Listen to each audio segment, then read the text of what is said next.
பரிமாணம் 2 பரீட்சை.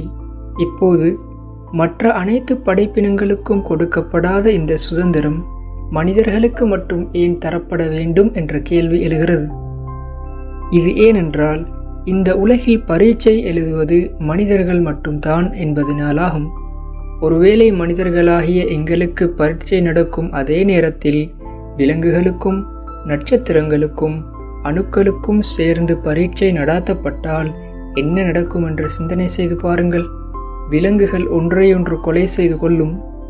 நட்சத்திரங்கள் விண்வெளியில் தான் விரும்பிய இடங்களுக்கெல்லாம் செல்லும். அணுக்கள் தான் விரும்பிய பாதைகளை தேர்ந்தெடுத்து கொள்ளும். இப்படியொரு உலகில் மனிதர்கள் பரீட்சை எழுதுவதை விட்டுவிடுங்கள். குறைந்தபட்சம் மனிதன் ஒரு நொடிப்பொழுது சுவாசிக்க முடியுமாகுமா?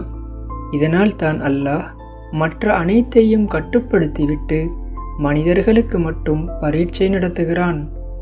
வானங்களிலும் பூமியிலும் உள்ளவை அனைத்தும் அவை விரும்பினாலும் விரும்பாவிட்டாலும் அல்லாஹ்வுக்கே தலை சாய்க்கின்றன. இவற்றிலிருந்து மனிதனுக்கு மட்டும் சுதந்திரம் தரப்பட்டதற்கான காரணம் மனிதர்களுக்கு மட்டுமான பரீட்சை என்று தெளிவாகிவிட்டது.